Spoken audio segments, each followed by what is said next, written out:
And we are live on another edition of All In on High School Sports. Jennifer Valenti, Kurt Valenti, how are you? I'm doing well, thank you. Trying to get some last-minute tags on our social media. Okay, that's fine. We got a couple of comments coming in right out of the gate, so let's get them. Mr. Kirkpatrick, evening all. Welcome to the greatest high school sports talk on earth. Looking forward to a live pick segment later with both of you. He will be live tonight with us. I got another comment. Oh, by the way, Kenny saying, and Judge, 0 for 1 already. Caught looking already. That's one. We'll talk about that tomorrow, Mr. Kirkpatrick. We'll talk about that tomorrow. Jimmy Hempel, VP of the Kearney Middle School, with a comment. Kearney versus Harrison Thursday. Soccer? Is that saying? Is that soccer? He's throwing soccer out there. Nice. That's is that if he's still watching? Is that regular season play or is that because they're? No, I still think it's regular. I know. There's county tournament too, right? So I didn't know if that was county tournament play. Yeah. All right, nice. Big Kenny's rivalry. saying, yes, we will. All high school talk tonight. So what's going on? So first off, let's give us a good shout out from Friday night. We would like to thank everybody at Clifton for again making our pregame game day segment run so smoothly. We really appreciate all they did. Coach Sinkyu, his entire staff, making it really easy for us, and it was a pleasure to be there. You had little cameo appearances by Coach Coyne and Coach Bertola right before game time, so it was great. It was good to be there, and we thank them. Yes. Another thing is Friday nights, we are getting back to our recap show. We'll be live every Friday night. Yep, and revisiting all the Friday action. But tonight, we are going to welcome Coach Rick DeBonta from Montville Township High School, and he'll be joined by 3 of his players. So why don't we get them in, because they are all set and ready to go. How's that sound? Let's get them in. And once they are in, I will more formally introduce them all. So here we go.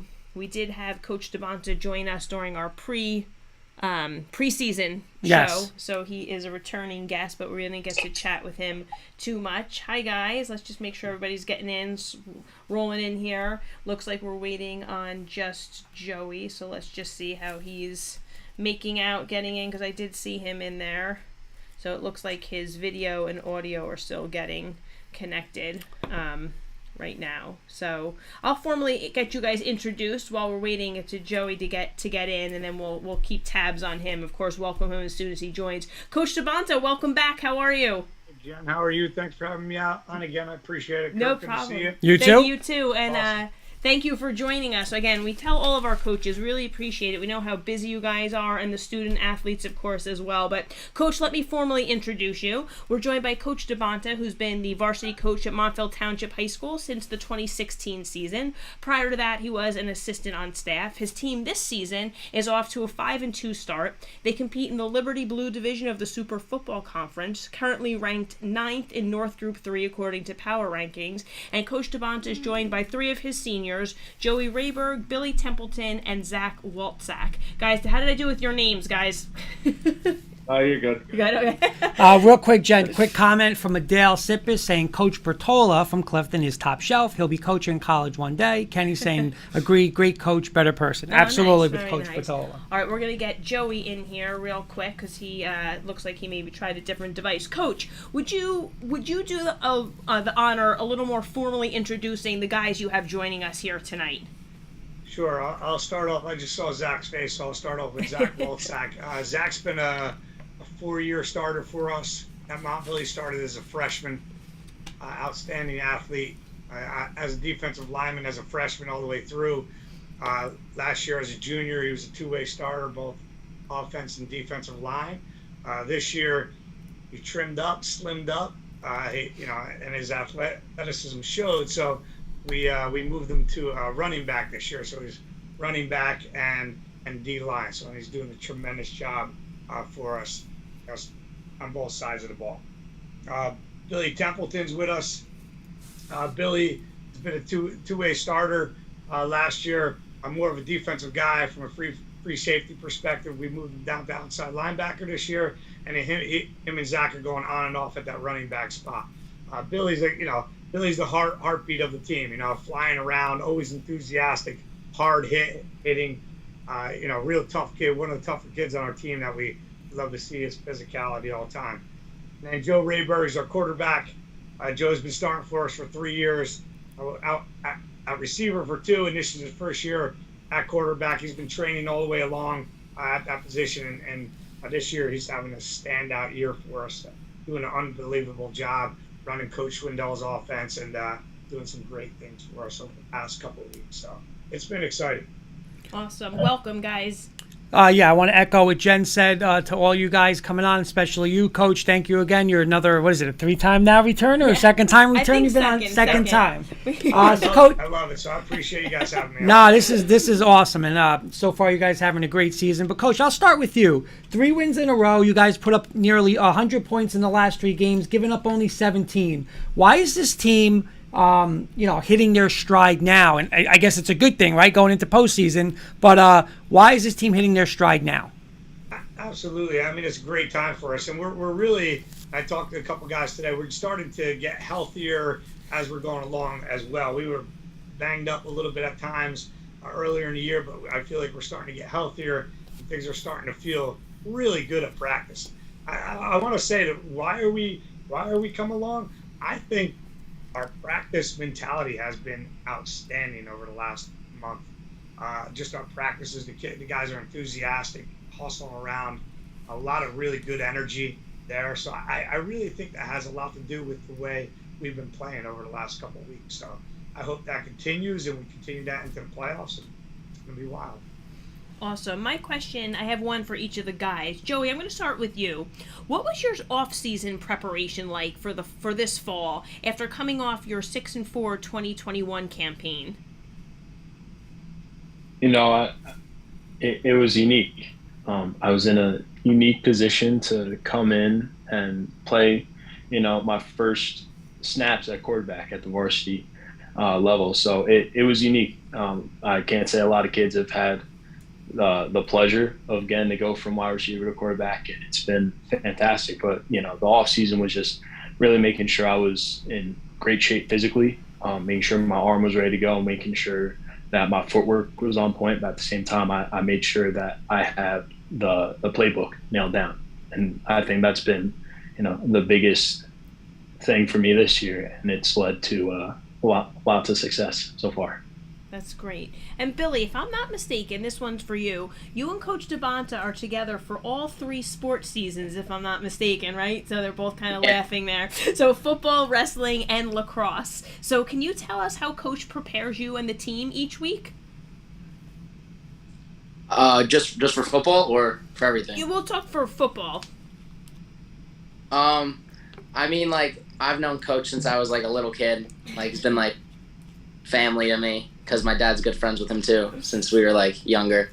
But I mean, every week the coaches give us film, a great amount of film, scouting reports, notes on our previous games. We spend a lot of time in the film room, watching film, doing scouting reports, and then going out for walkthroughs on days when JV's playing or we're just coming off on a Saturday morning after a tough Friday game. I mean, I don't really know because I have nothing else to compare it to, but I feel like we're definitely one of the most well-prepared teams in the county, definitely in our conference. We have other coaches from other towns that have migrated to Montville from Livingston, and they say they don't prepare half as well as we do when they were there. So comparing to other teams, our preparation is really good. That's great. And Zach, you're a senior leader on this team. Can you tell me how you lead your team and more specifically the defense? All right.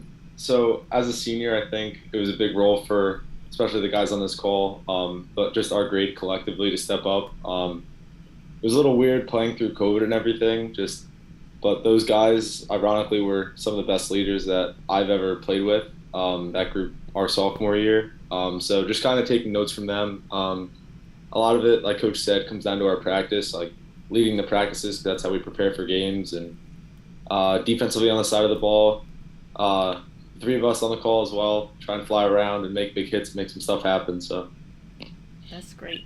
Guys, I'm going to come back to Zach and Billy. I'll start with Zach. Just like we mentioned before, your defense is on a nice little run. Last 3 games, 17 points total you gave up. What is the mentality of the Montville defense?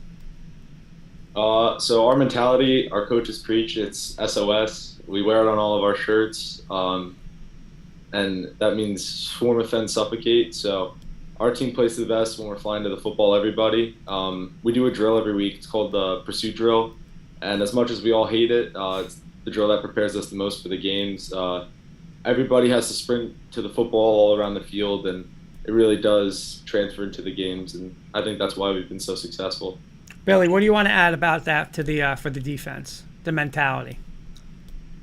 I mean, like, I think it starts from obviously like your top guys, but it trickles down to everyone, including all the JV players. Like the seniors and the leaders on the team, they are like in it to win it, and you gotta like, even in practice, you gotta go full fledged. You gotta go hard. They're their teammates, but if they're not making you better, you gotta get on them. You know, get them going.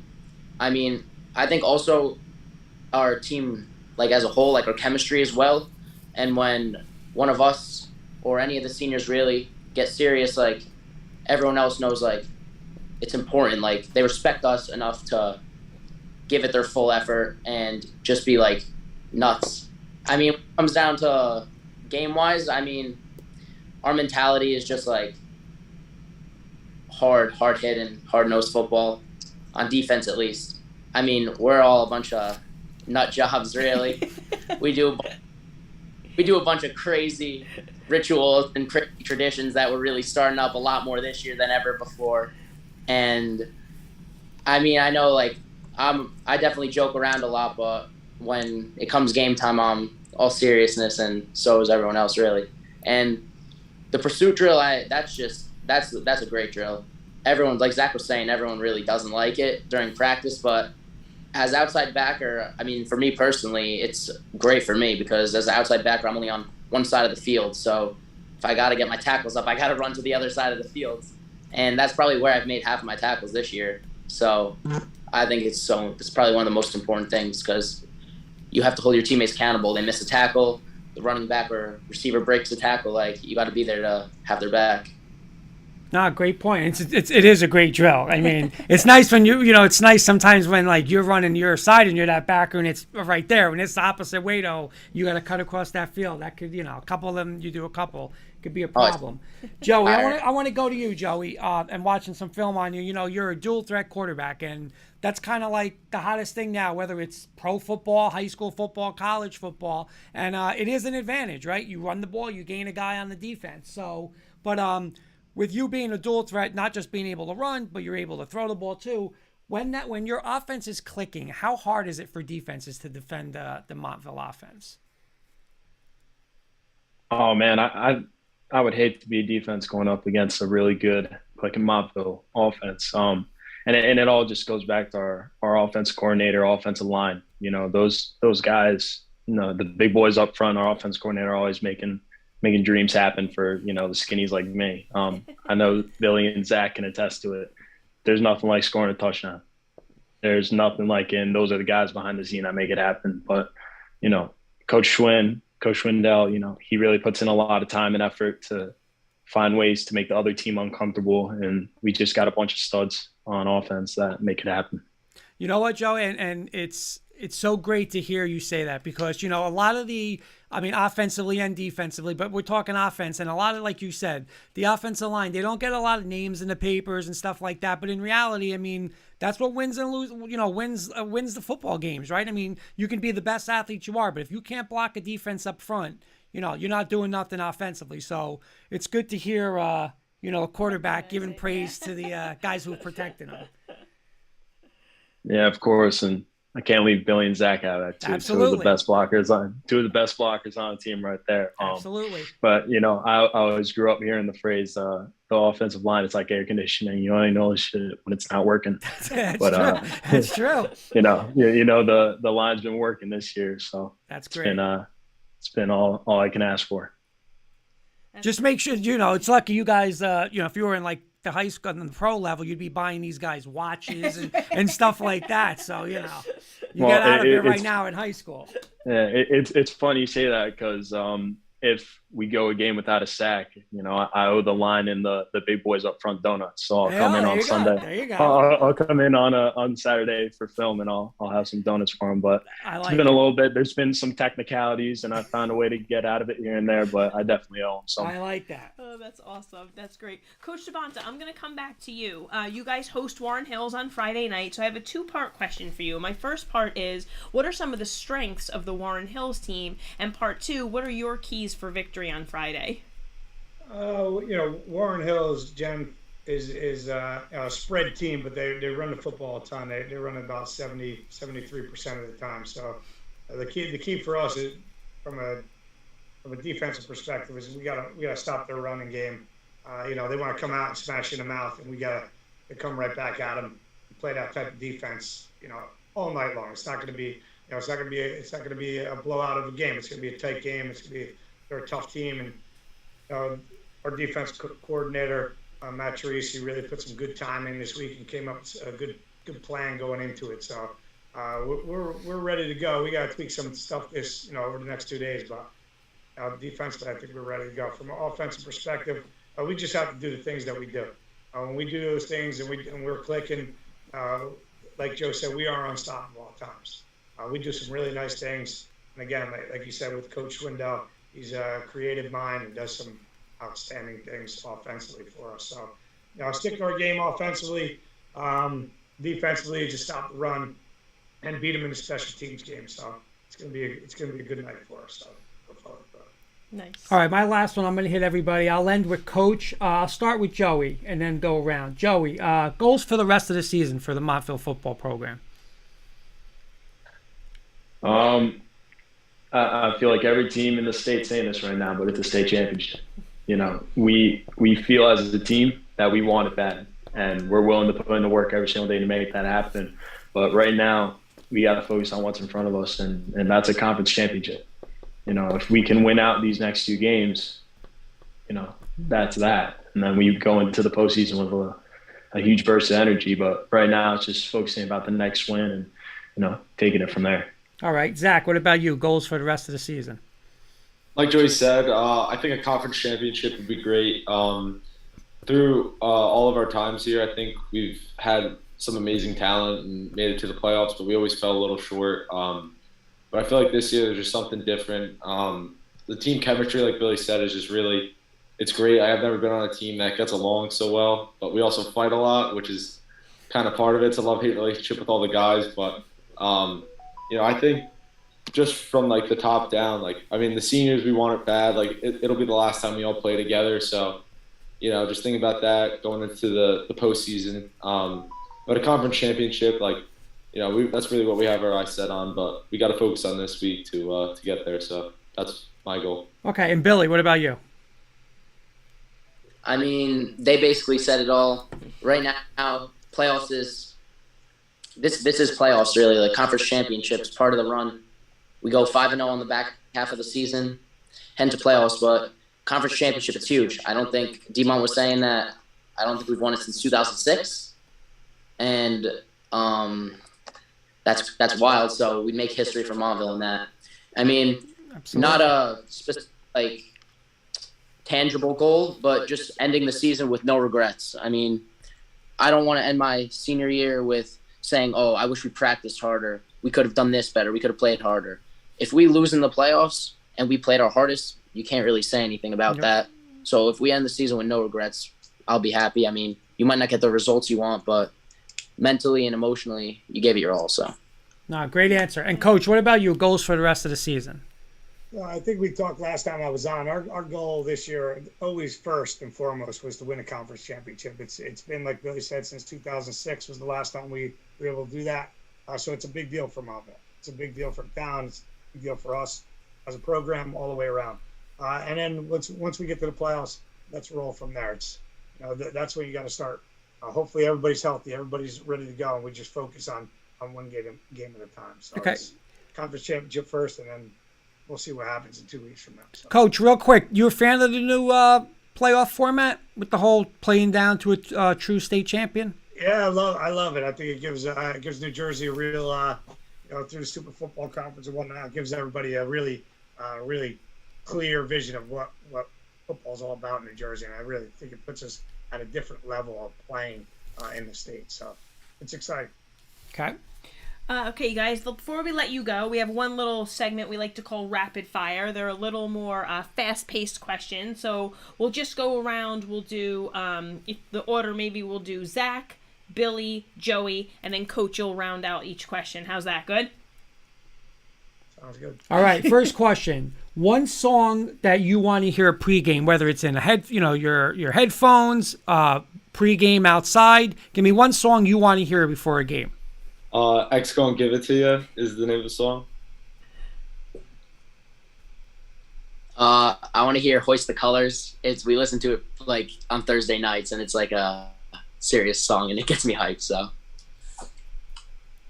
Well, a tribute to the GOAT, Mariano Rivera. I love hearing Enter Sandman. Coach, you got one? Yeah, I'm all about the NFL films. We've been playing it since 2000 in Montville, and that's the way we do it at pregame, so I love it. Okay. Nice. All right, my one is, your go-to order at Joe's Pizza. We haven't been there in a while. I couple introduced years. Kurt to go Joe's Pizza. I am a former Montville coach. I'm not sure if you guys are aware. So, Coach, I got to tell you, hearing you talk about your season, I'm so excited for you. I want to, come see a game. So, I really am excited, and you got a great group of guys here. So, I bleed green and gold is technically the color, but I'm going to say green and black. I always brought black into the uniforms. All right, so what's your go-to order at Joe's Pizza, guys? Usually just a slice. I'm going to go with a chicken slice, and I always get one of their Gatorades. Oh, I can't go wrong. A slice of the buffalo chicken pizza, and usually like a Dr. Pepper and iced tea. I'm a chicken parm over at Joe's. All right, so Jen, I want you to explain the next one because Okay. you're the one that actually saw this, so Okay. I don't want to say anything wrong. I did. I saw I'm not sure if it was, Coach, if it was like the Instagram account for you guys. It might have been like the younger, like the freshman team, but the Kurt's a huge Denver Broncos fan, so obviously Russell Wilson has coined the "Let's Ride" phrase, right? So I saw some Montville group doing it. Do you know which group that was, Coach?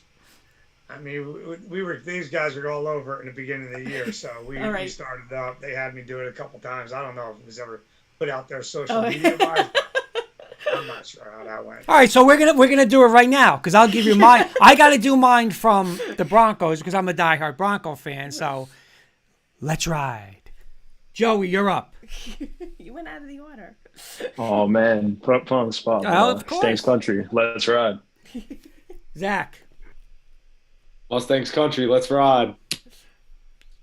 Billy, Mustangs Country, let's ride. Coach. Mustangs Country, let's ride. There you go. There you go. This might have been one of my favorite exactly. rapid fire questions Wait, of I all gotta time. tell you the background. We're also doing our questions, and Kurt was gonna do it a little different. It was like how Tom Brady is. I was gonna calling do the "Let's go," and I said, "How can you not do Let's Ride? You're Russ. They do their." Yeah. Then I was sold. That's all she had to tell me. She did show me way back, at the I did, beginning of the yeah, year, so yeah. I just forgot about it. But All right, that my was next good. one. Simple multiple choice. You have your choice of Nike, Under Armour, or Adidas. Which one are you choosing? I would choose Under Armour because they're what our jerseys are. So I think I'd go with Nike. I feel like most of my clothes and my shoes are from Nike. So Yeah, I'm right up there with Billy. Nike's always in the wardrobe rotation. I am wearing Under Armour right now, but I do like Nike overall. Okay, my last one to you guys. Joey, favorite NFL football team? Oh, I'm a Jets fan till I die, baby. So are you all in on Zack Wilson? Is he the future guy? I mean, I believe so. Love going to the games, and the first time he came out of the tunnel, that was the happiest I've ever been at a Jets game. So, Okay. All right, nice. Okay, how about you, Billy? I'm a Green Bay Packers fan. I've been a fan of them ever since I played on their flag football team. Our team, the Packers, so I've been rolling with them since I was like 4. All right, so I got to ask you this one. I mean, you're a little young, maybe, but you've probably seen him. Favre or Rodgers, better Packer quarterback all time? I think skill-wise, I have to go with Rodgers. I think he's just the most analytically like sound quarterback of. I think he has the highest passer rating, so of all time, I think I'm gonna have to go with him. Yeah, I wanted him. Not gonna lie, I'm happy with Russ, but I wanted Rodgers for 2 years as a Bronco. Zach, favorite NFL football team? I'm a Giants fan, so I don't know. My favorite defensive player was Lawrence Taylor. It's kind of how I ended up liking the Giants. So you have to be happy with Coach Dable in the first 5 we're games, off to a right? good start. Yeah, good start to the year. Haven't been able to say that to Giants fans. No, for the past couple I think I seasons. asked Coach already, but let's get Coach again. Your favorite NFL football team? I'm a big time Buffalo Bills fan. Love the Bills. Love the way they're playing. Let's go Buffalo. All right, I got one for Coach that I've been debating in a Facebook message for 2 nights now. With this, Buffalo's never won a Super Bowl. You've been there. You're probably the best team in football. Thanks for reminding me. I Kurt. know. Appreciate it, bud. I got to do it. But I'm going to say this. In my opinion, you're the best football team in the NFL right now. But there's one thing you guys, sometimes they say Buffalo doesn't run the ball. They don't have a running back.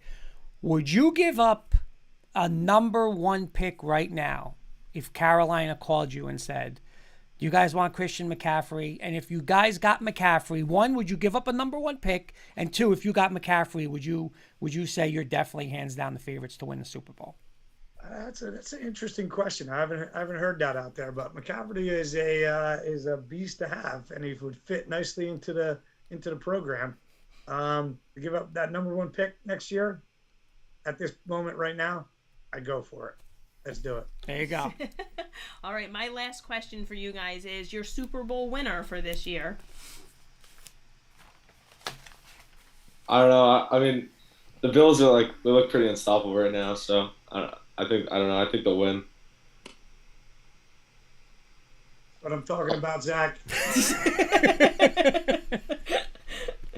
Gotta ride with my team. I mean, we just lost to the Giants, which is pretty embarrassing, but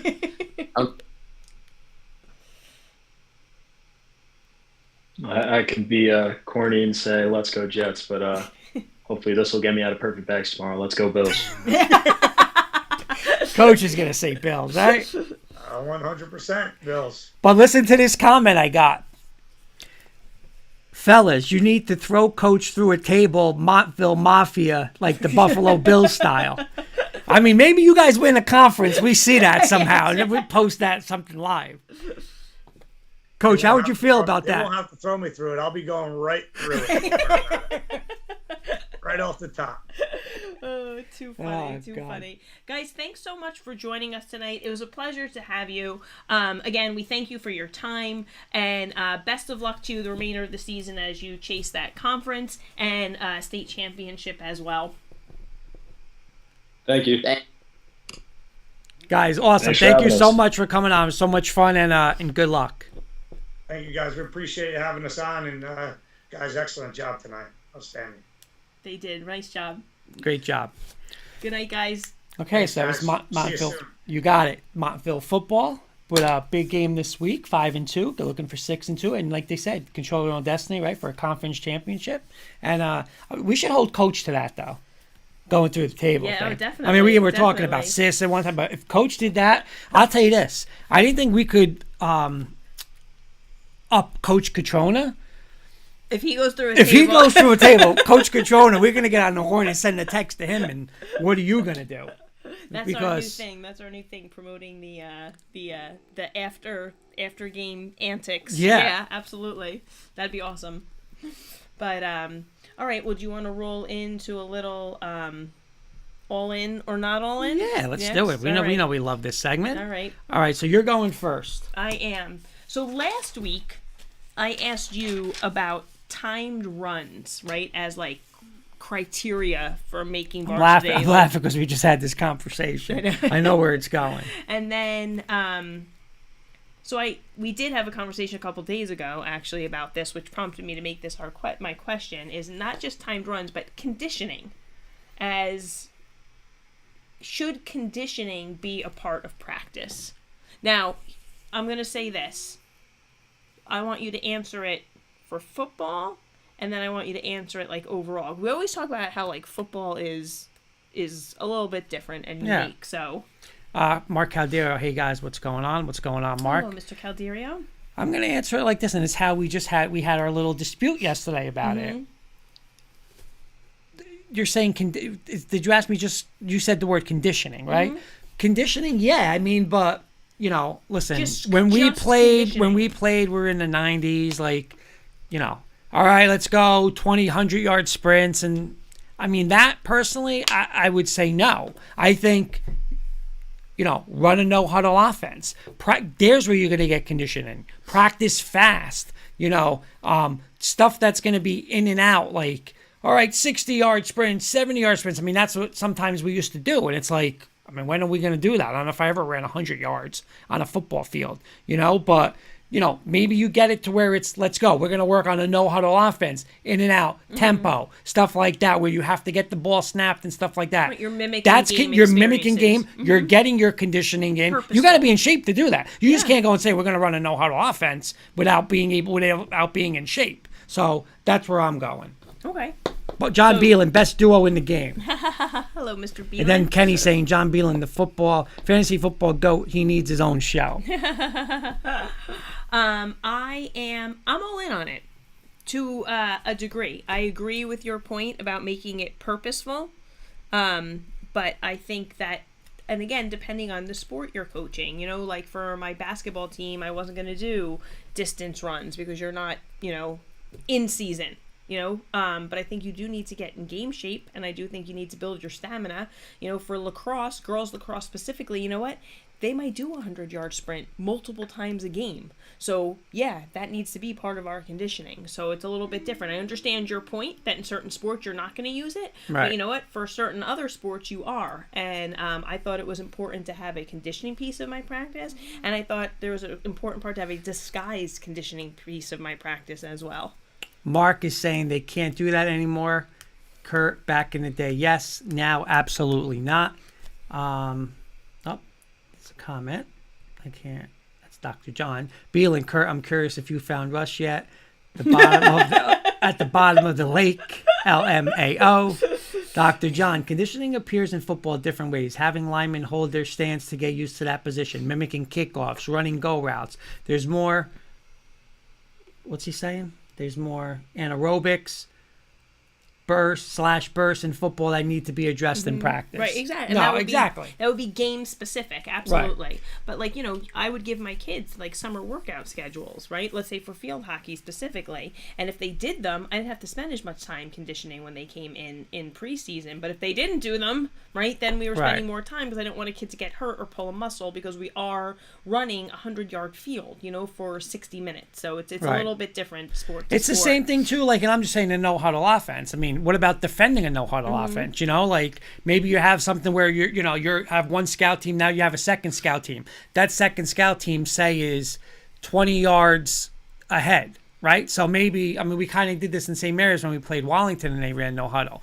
You'd have one group ready, okay, you're playing defense, they run that play. As soon as that play's over, 20 yards above is now another group of scout offense, and that defense has to line up, get ready, and now they're snapping the ball. Well, I love that. That's situational, right? So I think that's great, and I think there's room for that in practice as well. I'm not saying neglect that, but depending on the sport and the situation, I think that conditioning is an important aspect as well. There's Coach DeBonta, and bingo. We don't do extra conditioning because we are always moving fast during practice. Right. And well, again, sport specific. Want to hear something funny? Coach DeBonta and I used to coach next to each other for lacrosse. And I don't know if he remembers this, but I had a team. It was probably arguably with record-wise one of my best teams that I coached there. Okay. But I had a very fast individual on that team, and we used to warm up every day. We'll warm up and then do conditioning. He'd be like, "Are you a track team or are you a lacrosse team?" Yeah. And I'd be like, we run a lot on the field, so yeah. Okay, my next one. Coaching our limits. And let me explain. We saw an article, I think Ryan, right? My brother was the one that said, he's the one that said Probably, the article. I think so. He said there was an article in the paper about, specifically football, losing a lot of coaches or, not the participation, not people becoming football coaches, about the long hours and stuff like that. Mm-hmm. So, just like they kind of did with like how long you can be on a field, you have to give the kids off and stuff like that. What's your thoughts on Anything? Actually, can I ask one? Sure. Kenny can ask one, of course.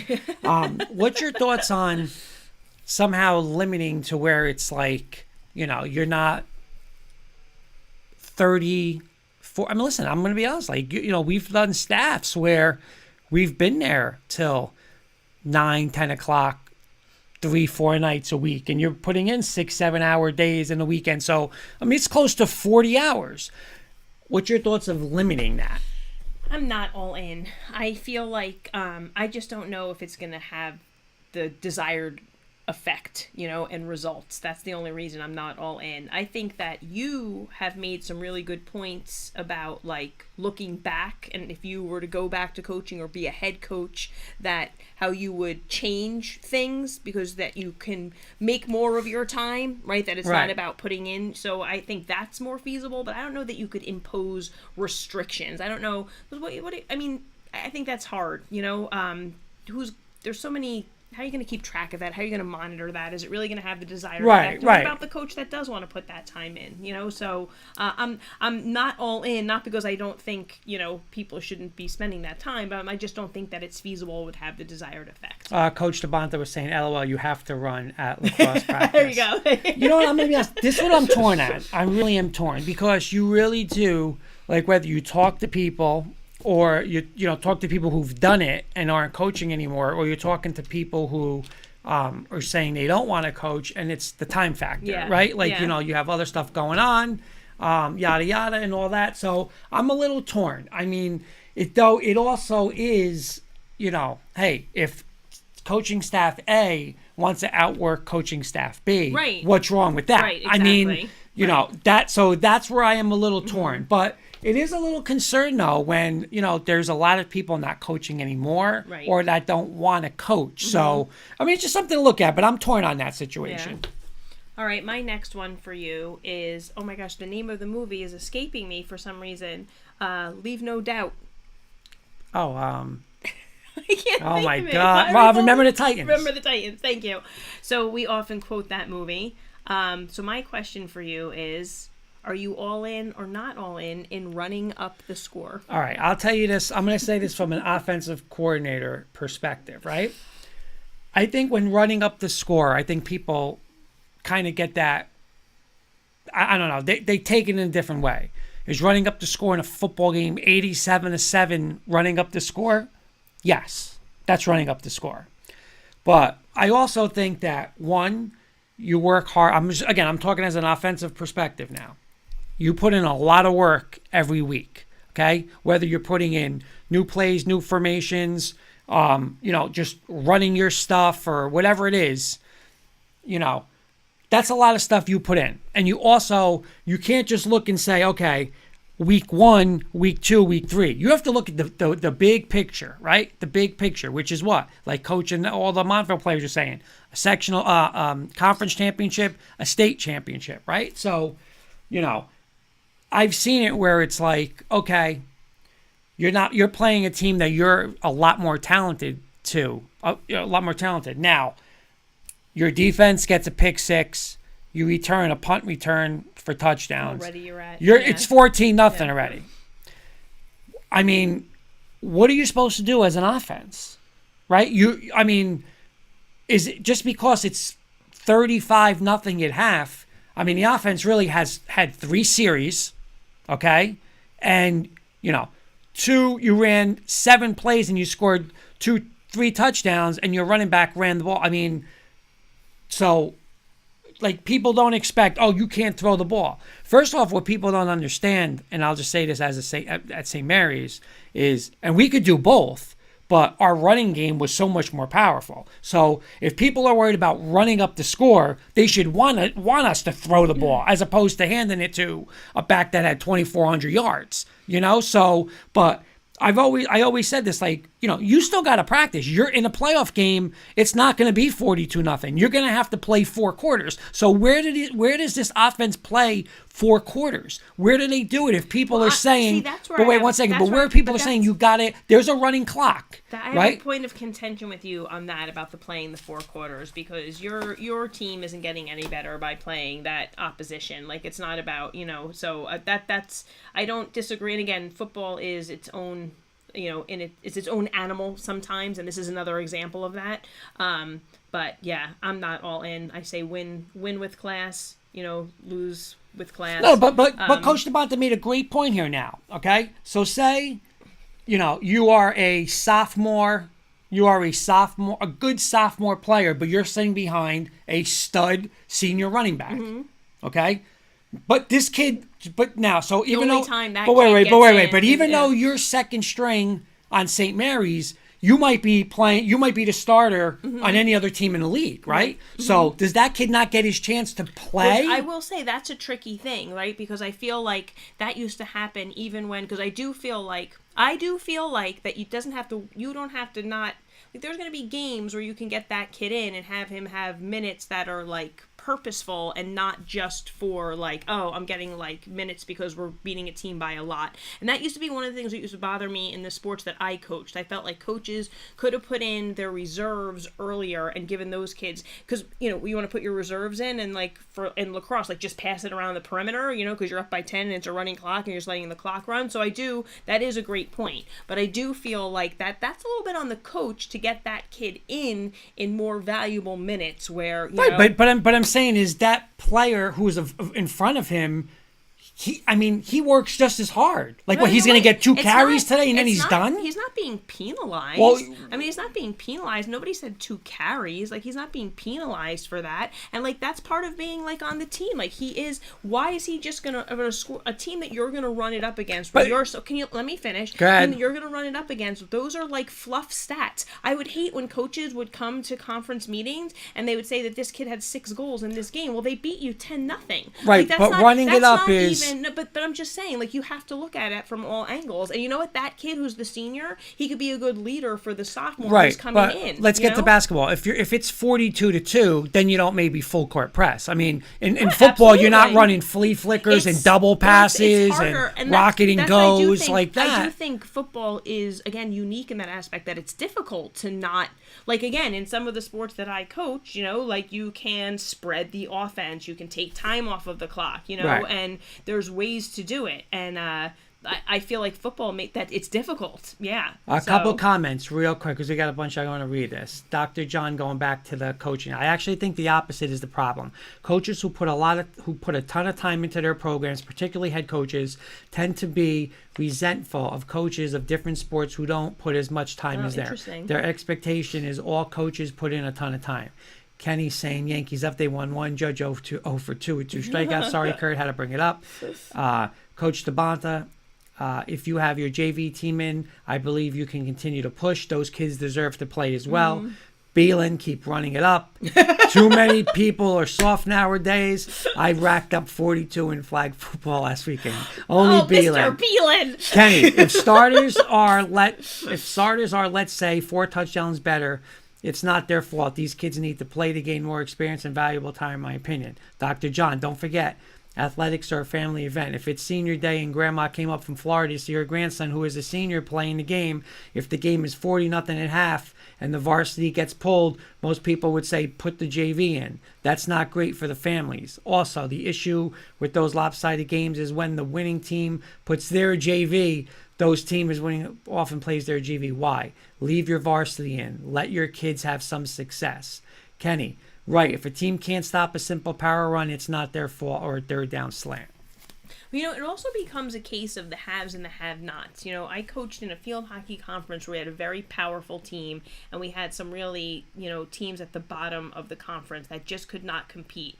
And it was really insulting when that coach would say, the top-tier coach would say, top-tier program, I should say, would say, like, well, you just need to get your kids better. It's not always equal playing fields for these programs either, where you have affluent areas that can send their kids to club. And again, I'm speaking specifically to the sports that I coach, so I know that this is not doesn't cover the whole landscape of high school sports. But it turned into the haves and have-nots, and it was a shame because those kids that didn't have a win that season, it's not that they weren't working hard. It's not that they're not working hard. They don't maybe can't afford those out of season playing opportunities and to play year round. So it really can turn into, in certain sports, the haves and the have-nots, and that's where I think it's really unfair to do that to those kids because they love playing the sport, and you know what? That takes the fun out of it for them. Coach DeBonta, your team needs to get better. That's no. It's listen, 100%. That's exactly what I'm talking about, Rick. But the worst. I'll tell you the worst thing too. It's just not. I feel for those teams that it's not a lack of trying to get their teams better. That works against them. Get your teams better. Look, a lot of the football conferences made things where those teams that were struggling didn't play those other teams. Right, but because you don't want those kids to lose interest. But my last thing on this point too, and again, just from experience, what would happen is you're playing a team, okay, you're beating them pretty bad. They're expecting you to take your starters out. You're having the stands, whatever. When the starters coming out, go. Fine. They're playing a base defense. So now you put your young kids in, and when I mean young kids, we had one time a freshman quarterback at St. Mary's. He was, we didn't even put our backup in. I think we put the freshman kid in with a young offensive line. Honestly, they probably couldn't block one play. What is the team doing? Blitzing and that's now. That's the part of we don't. You want to do that, or it's going to be the starters go back and it's another 28 points. Exactly. I mean, be realistic. Don't be blitzing. Freshman kids on a varsity level when you have seniors on there because you're doing that. That's a point. Yes, that's ridiculous. Beelan, when you have a certain mindset as an athlete, it's hard to dial it down. The same goes for coaching. Great point. I disagree. Great point, Beelan. I think, of course, Kurt thinks it's John. He'll be arguing with you about the next thing that you disagree. Absolutely, with. but Beelan. I don't know. I feel like I was a highly competitive athlete and a highly competitive coach, but I never lost my sense of that this is high school athletics and I'm teaching my kids about more than winning. There's so many life lessons here, and in other years, they might have been on the flip side of that against other teams, So, I felt it was my duty as a teachable moment as a coach. Kenny Kirkpatrick, I don't know. I don't know if I remember, and it's a terrible example, but Babe Ruth baseball, I was not a good pitcher. We were getting almost 10-run rule, and I struck out Wayne Corbett, not the scrub. Not the scrub at the end of the bench. It's something I'll never forget. Great point. All right, you're up. I'm up. My last one. Right now we're watching baseball playoffs. And you see I'll always remember this being a Knicks fan. That's where I've started seeing it, but it goes into football, whatever. What's your thoughts on when you get to the playoffs, you start seeing the rally towels in the stands, whether it's, okay. No, you skipped one. You were team entrances. Oh, sorry. I'm my head today. Team entrances. Are you? I'm going to go back to that one. So rally towels. Are you a fan of? Here comes the playoffs. Everybody in the stands. Absolutely. Let's go. I'm all in. Okay, I'm all in with that too. Okay. I don't think I've answered if I'm all in on anything so far tonight. Yeah, you definitely. All right, my last one is a would you rather. It's related to Halloween. You have to pick one. Yep. Would you rather watch a scary film like Coach DeBonta's all in on that one. Would you rather watch a scary film like Friday the 13th, like a horror film, or like one of those like Poltergeist or something like that, or a documentary based on a real life terrifying things like the new Dahmer series that's on Netflix? Which one? You have to pick one. Would you rather horror film or real life documentary about real life serial killers? Real life documentary. Oh God, really? Yeah. No, I'm the opposite. Yeah. Because that stuff really happens. No. Because I don't know if they're gonna show everything in a movie. Like they're gonna have like stuff that's just ridiculous. Kenny's saying all in, whatever fans can do to fire a team. Okay, my last one. And again, I'm gonna say this football specific. Okay. Because you go to a football game. We went the other night. Okay, here comes the PCTI Bulldogs, and they all ran out. Here come the Clifton Mustangs. They all ran out. Once, and if Coach Breslin's watching, I'm not sure if he was there, but Coach Siciliano, I'm not sure if he was there. It was me, Coach Alimo. I think Coach Breslin was there. We went to, I want to say it was a Fairlawn I don't know if it was Fairlawn, but it was orange because we might have played them in a playoff game. And they came out with player entrances. And when I mean player entrances, like they would announce, at linebacker, number 9. And like the kid would come out, have a little dance. Like it was honestly, it was like watching Ray Lewis and the Ravens. I was like, wow. So are you all in on an individual entrance or like how you see it 99% of the time, the team runs out together? I'm torn on this. I like the idea of the individual entrance, but you know what? Like, I'm also like, let's get the game started, and that's just too in football. They would have to start it early. Like they're not going to do it till 8 o'clock. And I kind of like the idea of team over individual. So I will say though, that was the best entrance I've ever seen. And I've heard you talk about it was that just, before, it was so like I'm unbelievable. like, Like, oh my God, like this is awesome. Like the kids came out with a little I'm dance. torn. I'm torn say, too. yeah, Because I yeah. do like the whole, they're coming out as a team, head coach leads you out. But when they did that, it was like, I'm not going to lie, the crowd did get fired. Yeah, the crowd was fired up. Yeah.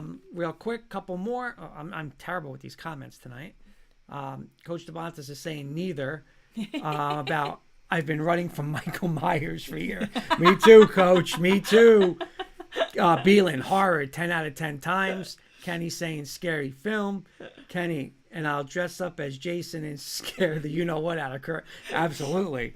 Real life is always way more scary. Forget that nonsense. Yeah, who said that? Who said real life? That was Dr. Dr. John. John. I'm with you, Dr. John. Always. I can't watch the real life stuff. Can't do it. Feeling with the comment of the night. The last time I seen orange was those cheating Tom's Florist teams in Little League. Kenny was part of that staff. Oh. Kenny, I say all in for seniors. Haha, Beelan, let's throw that under the table, he said. All right, should we move on to? Yeah, we got to move on. We got Mr. Kirkpatrick joining us tonight, so he's actually in the waiting room. So I'm going to let him in. He's been commenting, but we're going to see him live. Let's bring him in for our Week 7 picks. While he's getting situated, do you have? I do not. Oh, okay. So you have to say it. All right. Well, now I have to find it. So we have after Week 6, we have. Mr. Beelan is still holding strong at top at 98 and 39. Me and Kurt are still tied for second at 96 and 41. Kenny is in fourth place at 91 and 46, and our guest picker is rounding out the bottom at 82 and 55. Hey, Kenny, how you doing? Doing good. How's it going, guys? Good. Thanks so much for joining us tonight Thanks for live. having me. I'm in a different house. I'm dog sitting two of my best friends' dogs. They're in the living room right now. They're watching the Yankee game. They're keeping me posted on the score. Real quick, Dr. John, my high school did the individual entrances, but it was limited to seniors and team captains, and we were alternated which players got to do it, so it didn't take forever, and it made it more special. We were excited when it was my week for the entrance. See, that's a good idea. I would like that. Yeah. Because that's exactly my only gripe with it really is the length, Yeah, so. I know you guys are short on time. Can I do an all-in, not all-in real quickly? Sure. Go ahead. I got a good one, I think. I'll start with Kurt. Kurt, are you all in or not all in on Friday Night Lights? Oh, I'm all in on that. Oh, wait. Playing Friday night or the show? Playing Friday night. Oh, yeah. Absolutely, yeah. Okay. I like it. I'm all in. I'm all in as well. I'm going to give you a surprise answer. I'm going to say I'm not all in. Oh. And I'm going to explain why. And I don't want to bring teams into it, but I was looking at the schedule, so I'm not going to say the teams. But I'm looking at a team that's playing a big game this week, and I'm not going to say the team, traveling about an hour away. Now, these kids are getting up at 6 a.m., sometimes even earlier, to get ready for school.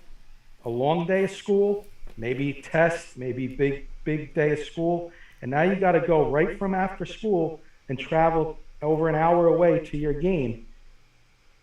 No food, nothing in between. I would prefer to see Saturday night games. Then you have all day, you get up in the morning, you have all day to prepare, get ready for that game. You don't have a full day ahead of you at school. Right. You're putting, academics come first, I believe. I don't believe. Academics come first. And to me, by doing this, you're putting the sports in front of academics. That's a great point. On some of these kids. Very good point. Coach DeBonta, all in on Friday nights. Dr. John. By the way, my entrance music was "I Like Big Butts" by Sir Mix-a-Lot, Seattle's best artist, in my opinion. I love the night games. I think I would prefer Saturday night. That's what I want. Listen, I like it. You know, like you were talking about too. Everybody's there. It's a school atmosphere. I like both, to be honest with you. To protect the schools, I'll tell you guys off the air, but it's over an hour drive, and it's a big game. Right. Okay. All right, our first matchup so our guest picker who was unable to join us this evening is our one of our favorite fans, Tracy Ann, who I work with. She's Tracy, but her Facebook name is Tracy Ann, so whenever Kurt reads it, it's Tracy Ann. So she's our guest picker. So when I refer to our guest picker this evening, that's who it is. So our first matchup, Kenny, I'll let you start. Wait, do we have standings? I just gave them. Oh, can you give them again? I wasn't Can you paying give 'em again, attention. Jen? I got on when you read mine. I didn't Oh hear my Keelan's God! record. I swear, oh yeah. It's a Garfield thing. Excuse. I was coming No, in. Kenny, Kurt, that's no excuse. Kenny, you're fine. I'll read. The only reason I'm reading them, Kenny, is because you want them. So, Mr. Beelan still staying at the top at 98 and 39. He has a 2-game lead over Kurt and I, who are tied for second at 96 and 41. Kenny is rounding out the 4th spot at 91 and 46, and then our guest picker rounds out the bottom at 82 and 55. So Okay. I did make a nice little graphic, but Kurt didn't download it. So Beelan saying of you time guys to are catch still up. not at the top. That's all that matters. Plenty of time for the Maryland guy to catch you guys. Plenty of time. All right, our first matchup is 4-2 Ridgefield Park at 5-1 Dumont. Kenny, who do you have? Not gonna lie, I don't know too much about these two teams, so I'm gonna go with the home team, Dumont, in a close game, 27-21 over Ridgefield Park. All right, so Kenny has Dumont. I'm picking Dumont. Mr. Beelan is picking Dumont. Our guest picker is going Ridgefield Park. And how about you, Kurt? I'm going opposite. I'm going Ridgefield Park. This team's going to put up a lot of points. They had that. Remember that shootout with Demorest opening week? I'm going to take, in a high-scoring game, I am going to take the road team, Ridgefield Park. Okay, our next matchup is 4-2 Passaic Valley at 3-3 Wayne Hills. Kenny. Man, Kurt, what a difference 20 years makes, right? Yeah. 20 years ago, I would have said Wayne Hills in a landslide, but I'm taking Passaic Valley, our friends over at Passaic Valley here. Wayne Hills is struggling right now, and even at home, I'm going to take Passaic Valley on the road, get a big road win, 28-20 over Wayne Hills. All right, I agree with you. Wayne Hills is struggling, but I do think they are going to, I still think they're going to pull it out on Friday. So I'm picking Wayne Hills. Mr. Beelan is picking Wayne Hills. Yeah, you know what, Kenny? I agree with you. They are struggling, but it's still tough to go there on a Friday night under the Friday night lights and beat Wayne Hills at Wayne Hills. So I'm going to take Wayne Hills in a close one. All right, our next game is 3-3 Hackensack at 2-4 Eastside. I think this is going to be one of the better games on the undercard here, and I say undercard because of the team's records, but I'm going to take the Eastside Ghosts, and if I pull this one off, I'll sing the next time I come on the Eastside High. But they're going to keep the Comets in space, and they're going to win this game 20-13. Alrighty, I am picking Eastside as well, Kenny. We had Coach Magazine on last week. I don't think their record is indicative of, how well they are playing and capable of playing. So I have Eastside. Mr. Beelan has Hackensack.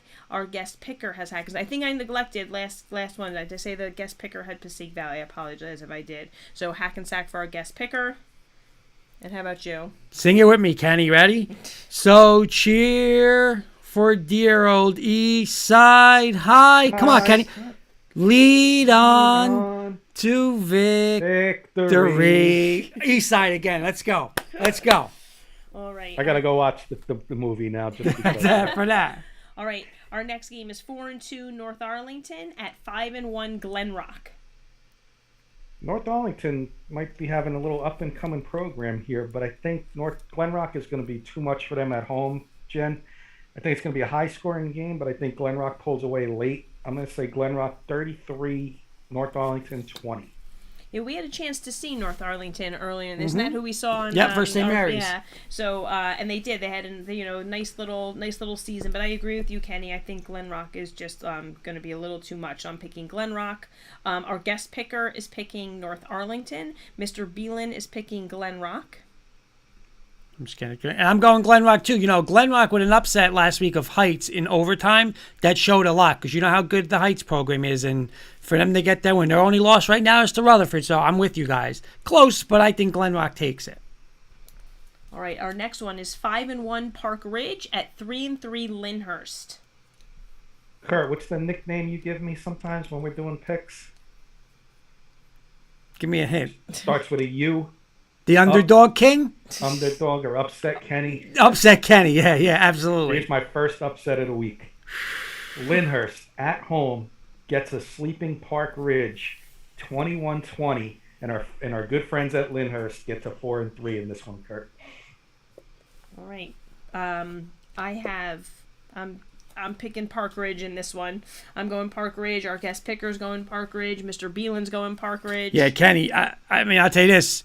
They ain't sleeping. They weren't sleeping versus Waldwick last week. Park Ridge. And again, Park Ridge, remember, Park Ridge lost a close game to Woodridge. Otherwise, they'd be in this NJIC. They might be the second or third best team in this whole bracket here. And I think that's going to, that pisses them off a little bit. And I think they're going to beat Lyndhurst. I think Lyndhurst will play tough at home. I agree with you, Kenny. But I just think Park Ridge is a little too much for the young Lyndhurst right now. All right, our next game is 5-1 Ramsey at 6-0 Newton. Kenny, who do you have? I think this is the first time I'm going to go against Ramsey here. I think this is a big home field advantage for Newton. Big travel, about over an hour away for Ramsey on Friday night. I'm going to go Newton. You know what? You know what? You just you gave your hint away. I know I did. You gave your hint away. I know I did. Why'd you do that? And I really hope for, and you know me, Ramsey's a great follower of the show, the great supporters, Coach Bear, Coach Baera, the students, everybody, everybody over there. I truly hope I am wrong with this pick. So I'm going to take Newton, and I hope I'm wrong. I'm putting an asterisk by it. I'm going to take Newton 27-21. Classic game. Newton gets it, squeaks by in the fourth quarter at home. Beelan saying, laugh my blank off, Kenny the fraud. Well, you know what? He's coming after Kenny right out of the game. You make a great point about this game, though, on a Friday night. That travel is huge, and that's what we talk about, home field advantage, and Newton is a strong team. I think they just might be a little too much for Ramsey, so I'm with you. I think this is the first time I've picked against Ramsey as well, so Coach Bear, I don't know if he's watching, but I didn't mean to not, I hope, the UG might be a little bit different. I hope it's, again. This could be a little extra motivation for those Ramsey kids this week. I'm pulling for them, believe me. You know what? We have give a little shout out to Rezi, who is a student there, and he joined us on our live, and we're hopefully going to get him on the recap. We have to speak to him, but hopefully we'll get him to check in from that game on Friday. So who do you have? I have Newton. Our guest picker has Newton. Mr. Beelan has Ramsey. You two guys, you and Kenny. Don't pull this crap. You and Kenny, you're wearing blue. Kenny's got blue on. I'm wearing No gray. way. You know what? Listen, Newton's a great program, without a doubt. But I'm telling you, you look at that Westwood game again, Ramsey missing their two running backs. The kid also running back, middle linebacker. They weren't at full strength. They're going to go down there, and I'm telling you, Coach Bear will have this team ready. It's going to be a close game. And you know what, though? I think it's going to be a high-scoring game. And you know what? I'll back Coach Bear and these Rams in a high-scoring game to get it done. Rams in an upset. Rams, if fully healthy. Hopefully they're fully healthy in an upset. Always has to give a No. caveat. There's no caveat. I'm picking Ramsey. My face is next to Ramsey. Same thing on Ramsey Thursday. beats Newton. Same thing on Thursday. Let's go. Himself an out. All right, our next game is 3-3 Clifton at 4-2 Northern Real Highlands. quick, Beelan, Coach, I got you, brother. These guys don't know what they're talking about. Beelan. Easy there, Mr. Beelan. Beelan's had a hot start. We'll allow him to brag right now. Dr. John is saying, Kurt, if Ramsey loses, you may be known as a kiss of death to the folks in Ramsey. All right, funny. our next one is 3-3 Clifton at 4-2 Northern Highlands. Kurt said, I got beef because I picked against Clifton, and this is, it pains me to pick against Clifton because my good friend Guy Pertola is coaching over there, and great guy and great coach. And you had Coach Sinkyu on earlier in the year, and what he said, I listened. It's a rebuilding year for them. They lost a lot last year. So taking nothing away from them, they're playing a Northern Highland team that just beat Ramapo and could have easily had a letdown last week. But who'd they beat last week, Kurt? Was it Ridgewood? Who? Highlands? Highlands. No, they beat Ramapo 2 weeks ago. And last week they beat somebody else that was a pretty good team. But anyway, they're rolling right now. And not taking anything away from Clifton, I think they're just going to fall short here. Tough road game for them. But these kids are getting a lot of experience, and watch out for this team next year. I'm taking Northern Highlands 21-14 over Clifton. Okay. Mr. Beelan and the guest picker agree with you with Northern Highlands. I think Clifton bounces back after a PCTI loss. PCTI is a good team, not that Northern Highlands isn't. I think that Clifton's schedule is actually better preparing them for this game, so I'm going to go Clifton. Great call, Hoopsy. Great call. You know why? And Kenny's absolutely right. And from our little sources, the next 2 years in Clifton, watch out. Because they're going to, listen, they're young. But I think PCTI, they gave them problems because, Clifton might have a little, again, they're a little more younger. But I think this is going to be more of a defensive game. I don't know if Highlands wants to be in a shootout and stuff like that. So, Clifton's going to come. They're going to play defense. I think Coach Giordano, that's who said about Mr. Kirkpatrick last week. I think he dials a couple up, they get a couple scores, and I think their defense, upsets Northern Highlands. Just like you said, that schedule, Jen. I'm taking Clifton. You know what? Another asterisk for me, I would love if Clifton could win this game. I know good friends of the show, good friends of ours, Kurt. I'm pulling for these guys, and I hope they can get the win on the road. Okay. All right. Our next one is 4-2 Ramapo at 6-0 Old Tapan. All right, Kenny. Yeah, tough game here. Ramapo started off on fire. Last 2 weeks struggling, 2 losses in a row. I'm going to take, I guess you're going to call this an upset, if you want to call it that. I'm taking Ramapo here, Kurt, and the quarterback, Prusser, is going to have his game of his year. And they're going to take out Old Tapan on the road, 34-28. Okay. Our guest picker agrees with you, Kenny. They're picking Ramapo. Mr. Beelan is picking Old Tapan.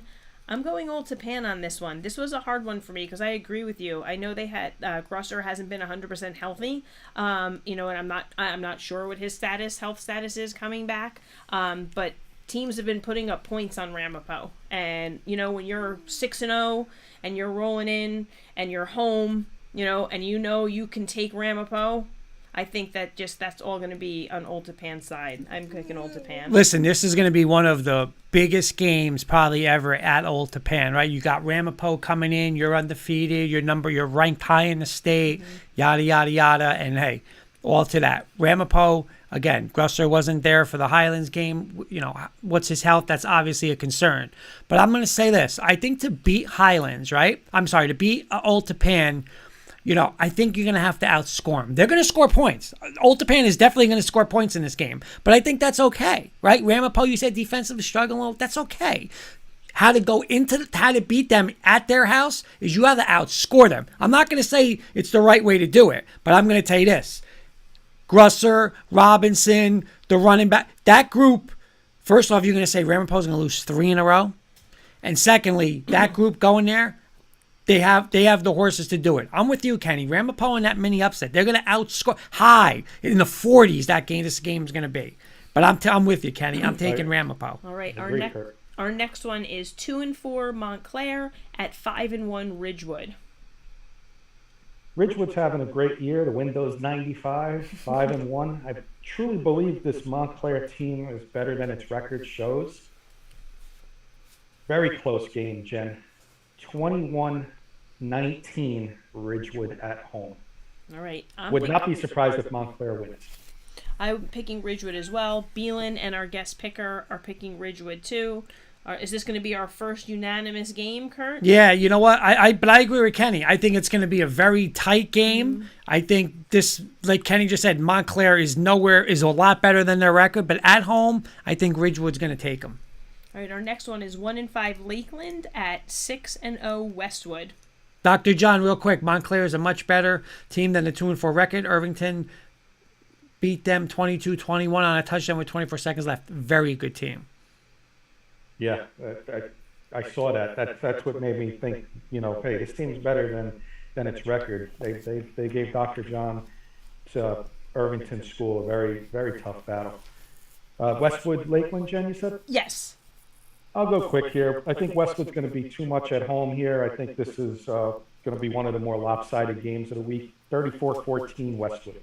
I agree. I think this is there's a lot of tough games on this schedule. Not just we got like some good matchups, but I agree. I think this might be one of the few lopsided ones. I'm going with Westwood as well. Mr. Beelan, Westwood. Our guest picker, Westwood. Yeah, Jen. Listen, we witnessed Westwood live. This team is the real deal. This team can win the state championship this year in that loaded bracket. And I think this one's going to be pretty easy. I think they'll roll over Lakeland. So I'm going to go Westwood, obviously. All right, our next one is 3-3 Warren Hills at 5-2 Montville. Kenny, who's your pick? I usually say Montville and Jenny Hoops. This week it's going to be Montville coach DeBonta and Jenny Hoops all the way. 28-13 Montville. All right, Mr. Beelan is choosing Montville. Our guest picker is choosing Montville. I'm picking Montville as well. Go get him, Coach DeBonta. Coach DeBonta, this team's ready to go. And I'm telling you, watching a little film on this team. Love the dual quarterback. That offense is the defense plays, but this offense is a problem. I love how he had the confidence, and he's just saying we could do whatever we want. I'm with you. I think I'm not going to say a score here, but by at least a touchdown, I'm going to take Montville. I'm going to clean sweep it. Let's go, baby. There's Coach DeBonta. Let's ride. Yeah. Let's ride, Coach. Let's ride. Get the table ready. Get the table ready. Yeah. Yeah. One win closer to the table. Let's go. All right, we've got 2-4 Paramus Catholic at 4-2 St. Peter's Prep. I was on the phone with Kurt last week, Jen, and he told me biggest upset of the week last week was Paramus Catholic beating Seton Hall. Yep. How do they get rewarded? They got to travel to St. Peter's. But you know what? These kids are going to play tough. They're going to build off that momentum. It's going to be a close first half. I'm going to say St. Peter's 38, Paramus Catholic 21. All right. I am picking St. Peter's. Mr. Beelan's picking St. Peter's. Our guest picker is picking St. Peter's. All right. We had so many early games where we're all over the place. Now we're I'm going with you. Just like you said, Kenny, that was a shocker. We looked and Jen's like, no, and I'm like, yeah. Like PC beat. Listen, PC's they have athletes there, but I just think St. Peter's focus next week. They got to go to Bergen. They're home. I think they take again. It's 7-7 early. I think the Paramus Catholic upset last week is just another indication of how that schedule just makes them better. Yeah. They're just a week in, week out. Like those Good teams point. Just battle But I think and even though they've been on the losing end, they're getting better by playing those top-notch teams. Yep, and like you said, I could see 7-7, 14-14. Oh, we got to shoot out, and then here comes the the experience, the more physicality of St. Peter's in that second half gets them. So I'm going to go Peters too. Okay, our next matchup is Seton Hall Prep, fresh off of their upset, 4-2, going to 4-2 Don Bosco. Again, you get upset by PC. How do you get rewarded? You got to go to Don Bosco. That's even worse. Right. At least PC won in there going there. Now you lost here and you're going to the number one team in the state. You can guarantee they had a very, let's say very hard week of practice. These Seton Hall kids are going to come ready. But I think Bosco's going to be obviously too much at home. 34-24 at home, Bosco takes it. Yeah, he's got Bosco. Oh, sorry. Yeah, okay. And I'm in agreement, Kenny. I picked Bosco, as did Beelan, and our guest picker, Kurt. Yeah, I'm with you guys. Again, like you said, Seton Hall Prep could probably beat anybody, but that loss to PC, were they looking ahead to Bosco? The thing is, though, what sticks on my mind is when we watched Bosco Bergen, the physicality of Bosco. I mean, they just ran the ball down. It's dominant. If they play like that, they're going to be tough to beat. And I know Bergen's got a say, Joe's going to have a say, the team, St. Peter's are going to have a say. But right now, that was the most dominant game I've seen, so I'm taking Bosco. All right, our next one is 6-1 Cedar Grove at 6-0 Caldwell. Definitely one of the better games on the slate here that's not getting recognition because of the bigger schools. I'm going to take Caldwell here, and they're going to show why they should be the number 1 seed and not the number 3 seed. I'm going to say Caldwell big, 34-17, Jen. Oh, all right. We have Mr. Beelan taking Caldwell, our guest picker taking Caldwell. Caldwell's win streak from this year, all of last year they were undefeated, stretches back into the season prior to that. I think they're at 21 games unbeaten. Ironically, the last team to beat them is Cedar Grove on November 6th of that season. I don't think it's going to happen again. No, listen, Cedar Grove 6 in a row. Caldwell. Like I said, they haven't lost in 2 years. I think, again, Caldwell's defense. This is such a defensive-oriented team. Cedar Grove, again, can play defense too, but they like to score. I think the defense outshines the offense. Defense wins championships, right? So I'm going to take the Caldwell defense to remain unbeaten. All right, our next one, Kenny, this is where Kurt throws me a little Morris County bone Yeah. here and there, right? I'm lucky there's 2 undefeated teams in Morris County. So we've got 7-0 West Morris at 6-0 Randolph. This sounds like it's going to be a classic game, Jen. And be honest with you, I'm not too familiar with the Morris County teams either. So I'm going to take the home team 21-17, but would not be surprised either way, obviously. So this is a 50-50 coin flip for me. I'll take West Morris.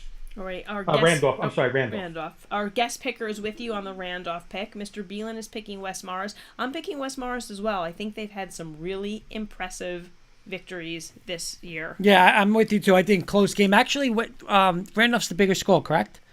Jen, I believe Randolph's so. the bigger school, bigger group. Yeah. But just like you said, West Morris has been very impressive this year. I think they go on the road. I think the difference is that they make 1 or 2 more athletic plays. A bigger play offensively. I'm going to take West Morris. Coach DeBonta saying West Morris is tough. That's all I need to hear. West Morris. He solidified my pick. All right. Our next one is 2-4 Pompton Lakes at 3-3 Beckton. Another great follower to the show is the Beckton coaches and staff over there at Beckton, and can't thank them enough for what they do for you guys and always contributing to the all-in show. And I know you guys had them on the beginning of the year, the preseason show, and they were in a rebuilding season as well, but they're doing okay right now. Sounds like Pompton Lakes is in that same scenario, rebuilding year possibly. I'm going to take Beckton at home, 20-12, and they're going to get. Kurt told me it's their homecoming game, so that's another motivation right there to win their homecoming game. So give me Beckton 20-12 in their homecoming game, get to 4-3. Real quick, Dr. John, big playoff seeding implications in this game, meaning West Morris, Randolph. West Morris has a perfect 1.0 UPR. If Randolph wins, their OSI will improve and most likely jump to the number 1 seed in the North Group 1-4. Wow. So Wow. big Yeah. implication on this field. Always with the inside knowledge. Thank you, Dr. John. Kenny, I agree with you. I'm picking Beckton. I think they are. Listen, they're doing a great job. You know what? Yes, the Beckton coaches are friends of the program, so we see a lot of the things that they're saying about their team, and it's so nice to see them, know they have a young team and boast how far they've come this season. That's a credit to the coaching staff too, of course. But I'm going with Beckton in this one. I think they're peaking at a good time. Mr. Beelan's picking Beckton. Our guest picker, Tracy Ann, this is her alma mater. She's going with Pompton Lakes. Tracy Ann, I don't go against you a lot, do I? I really don't. I'm always with Tracy Ann. Sorry, Tracy Ann. I am going to go today. Like you guys said, Beckton, very young, started 0-3, but you know what? Won another, 3 in a row, at home, homecoming. Close game, but I am going to go Beckton. All right, our next one is another 2 undefeated teams. We have Newark Westside 6-0, traveling to Weequahic 6-0. I'm going to take Weequahic, Jen, only because Battle of Newark, yes, but because last year I said, who is Weequake? I told Kurt. And now I know who they are. So I'm taking them. They're undefeated. They're going to stay undefeated, and they're going to win this battle in Newark 21-14. Dr. John saying Tracy Ann hates you now, Kurt. No way. We're like this. This is the first time I've been against Tracy Ann, maybe last week, like 2 weeks. I'm going North West Side on this one. Mr. Beelan's picking North West Side. Tracy Ann, our guest picker, is picking West Side. I'm going Weequake. I never go against them. I think this is going to be an absolute shootout, Kenny. Kurt, I knew you and I agreed once in a while. That's it. That's a great pick, as Lee Corso would say, Kurt. Great. Yep, it's going to be a shootout, but so much speed in this game. Weequake, I think Weequake's going to get it done. Just because we could say the name now. That's the only That's reason. That's it, yeah. All right, our next two games are the two NJEC semifinals. So the winners of these will play in that NJEC conference final. So that first matchup is 6-0 Woodridge traveling to 5-1 Waldwick. I can't go against Coach Catrona, another good friend to the show, and always listening to him and his players when they come on always gets me excited when they have a big game. They're going to get this one 21-13 and reach the final. I'm with you, Kenny. I want to play for Coach Catrona. I'm going Woodridge. Mr. Beelan's going Woodridge. Our guest picker is picking Waldwick. And yeah, hey, semifinal game. Listen, the one thing is Waldwick's been here and done this a lot. They've been in this playoff game. This is new to Woodridge. It's at Waldwick. So a little advantage to Waldwick, but I'm going to tell you. Quick question. I'm sorry, Jen. No, I was just going to piggyback off of that and say that, you know what, yes, that's a good point. Experience, of course. But you know what I also like about the Woodridge team? They're playing with a chip on their shoulder. Yeah, and you know what? They were completely underestimated, and I love that they play with that chip on their shoulder. You know, I saw Woodridge live. I saw that crowd. I know Coach Catrona's getting that crowd down to Waldwick. Get there early because there's no parking. But get down there, and I'm telling you, I think Coach Catrona is going to get it done. He's going to get to the finals. I think this is, again, this whole key is he's got to stop. They run the wing T, right? You got to stop the run. If they stop the run and make Waldwick throw the ball, they're going to win this game. And I think Coach Catrona is going to do it. They're going to score enough. Low-scoring game. Woodridge defeats Waldwick, and Woodridge gets the NJIC final. Quick question for the two of you, and especially Dr. John, if he's still listening, maybe Coach DeBonta. Their opinion, or if they know what the reasoning is, I would love to know, because I'm here in Maryland. I don't know. They have the final, the 4 teams, but they all played a game last week before this tournament. Why didn't they just go into the tournament and then after the tournament play a game before your playoffs? You're risking a chance of losing a key player for a playoffs. No, good point. If you guys know the answer or throw your opinion out at that, I would love why you think they do that. Yeah, I don't know. We were talking about that also, and I don't know. There's got to be a reason. I don't know what it is. But also, like, those teams, you know, that aren't in the semifinals, you know, can catch that team as they're kind of, like, looking ahead. You know, like, that's a hard thing. You know, listen, you got to be up for every game. I mean, I know this, but it's interesting. I don't know why they don't get the finals done, you know. You don't have to take a week off. You can play another game after the tournament, right, to get to the playoffs, or even have your crossover game. I guess though we did talk about this, you wouldn't know who's in the finals, right? And you know what? It was just that Waldwick drew that team, who's, you know, was it Park Ridge, who's a phenomenal team, right. You know. That's what I'm saying. Like, again, I would love to know what the reasoning is, if anyone knows, or their opinion on why they think they do that. Yeah. All right, our next NJEC semifinal is 4-2 Hasbrook Heights at 6-0 Rutherford. Kurt, you know I've been on this Rutherford team all year, and they're making a case of being one of the top teams, public schools in the state. I'm taking Rutherford here, 35-20, big over Heights, and they're going to get to the final as well. All right, I agree with you, Kenny. I'm picking Rutherford. Our guest picker is picking Rutherford. Mr. Beelan is picking Rutherford. Now, this is what I was talking about when I said to you 2 weeks ago when I kept picking Heights. Because now I'm happy Friday night. We're going to be there, right? We're going. Mm-hmm. And I'm just going to answer this by this. I'm going to give you a chance, Kenny a chance, Dr. John, anybody else in the audience a chance. This game for me, A, A-B-H. What does it mean? A-B-H. Something. Heights is the H. H, right? That's what I'm thinking. I don't remember. It has something. Something beat heights. Something beat heights. What are they? They're the Bulldog. I don't know. Here we go. Listen to me. It's still deep in my heart. I was talking to Coach Alimo last week about losing that Super Bowl, the Heights. So ABH, anybody but Heights. Let's go, Rutherford. Rutherford gets it done. Dr. Beelan said all about Heights. No, anybody but Heights. Let's go, Rutherford. Rutherford gets it done. Rutherford ends the little bit of the misery, and Rutherford gets to the finals. Did Dr. John have a comment there that we might? Oh, I'm sorry. Did I miss this one? There's a lot coming in, Jenny Hoops, tonight. It's the NJIC. It's how they do it. However, I love the NJIC format. I think it's honestly the best setup in high school football prior to the state playoffs. If the Super Football Conference would do a pod-like playoff conference from Planet States, I would welcome that. So he likes it. Yeah. So you and Dr. Kenny insists the only two that don't like it. We'll get into that another night, but I love this. I love this. I don't like what I don't like is the game in between. Right. You just said Waldwick and Park Ridge playing each other. Yeah.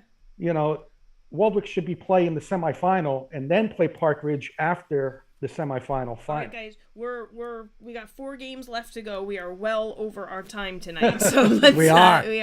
So let's get our Saturday slate. We've got 6-1 PCTI at 3-3 East Orange.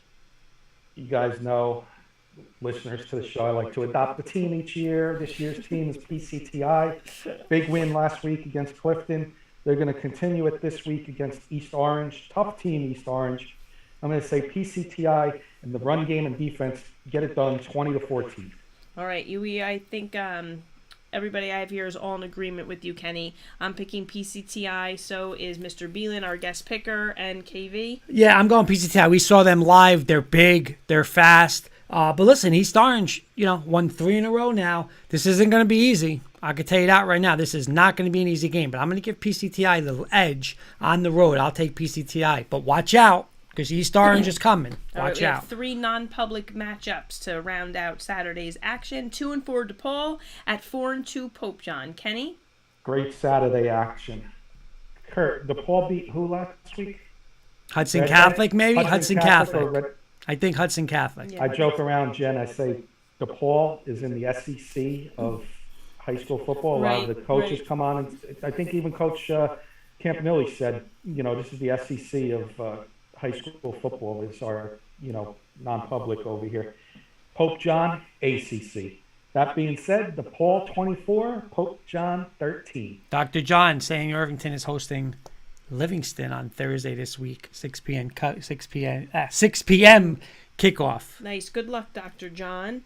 I am picking DePaul as well, Kenny, because I'm kind of in agreement with you about their schedule. I think their schedule just has them better prepared. Mr. Beelan's picking Pope John. Our guest picker is picking Pope John. Guys, I'm with you. DePaul, that schedule, this is where now it starts, showing results for these guys. I will take DePaul. And here's where we catch up to Mr. Beelan. By the way, breaking news, Anthony Rizzo just hit a 2-run home run. Nice. And there's the fraud Spike Lee. All of a sudden, he's a Yankee fan today. Here's where we get Mr. Beelan with the SEC over the ACC. Yes, we do. All right. Our next one is 5-1 Bergen Catholic at 3-3 St. Joe's of Montville. Boy, you could talk about this game for an hour, but I know I'm going to make it in 10 seconds, Jen. High scoring game. I'm going to go with the upset because I'd like to hear what you and Kurt got to say about it. I'm going to say St. Joe's pulls it off 38-35. All right. I'm going Bergen Catholic on this one. This is one of those ones. Listen, St. Joe's is home. It's that tough schedule week after week. I could go either way, but I'm going Bergen Catholic. So is Mr. Beelan. So is our guest picker. You know what, Kenny? You nailed it because this team, right? This is simple. If this gets into a shootout, St. Joe's wins this game. It's all on the Bergen defense this week. That's all. Because you know what? Listen, Coach Brian Gibbs is doing a great job running this offense. Fast-paced, putting up points. Their defense is giving up a lot. I think Bergen's defense slows them down. Bergen's run game Lower scoring game, I'm going Bergen. All right, and our last matchup is 5-1 Hudson Catholic at 3-3 Del Barton. Another SEC ACC matchup. Last year's adopted team, Del Barton, wins this one 27-17 and gets to 4-3. It was going to be an amazing bracket in the when playoffs come. I'm picking Del Barton as well for the same reasons. Plus, we got a little connection tonight. Coach DeBonta coached with Coach Gallagher, who's the assistant at Del Barton. Nice. And I believe, I don't know if Rick is still watching, I think Rick played for Coach Gallagher when he was at William Patterson as well. All right, our guest picker is picking Hudson Catholic. Mr. Beelan is picking Hudson Catholic. And KV? I'm with you guys. Listen, Del Barton, they're on a nice little streak. Here they come. They're getting ready for the playoffs, and Hudson Catholic is playing the big boys now. So I will take Del Barton with you guys. All right, there are our 23 picks for Next week 7. 37. Oh my God, yeah. Hey, listen, we can't do every game, but we're gonna do a lot of games. These games are big games, man. Yeah, just we've been missing some of our like there was no West Essex this week. I know that we missed Irvington this week. So actually, Tracy Ann said to me, texted me later after she gave me her pictures. Wait, I don't remember seeing West Essex on there. So I know we got Coach DeBonta. It's hard to get them all in. Correct on that. All of that, Jen. Great memory. So. All right, guys. Thank you, Kenny, for joining us tonight. We really appreciate your insight on the picks. And thank you, Coach DeBonta, and your players for joining us as well. Good luck this week. That's it. And then we will be, again, live Friday night. We'll be doing a recap. Thank you guys to the Montville, again, Coach DeBonta and all those kids, all the players, his seniors. Thank you, Mr. Kirkpatrick, and we will see everybody next week. Thank you for watching.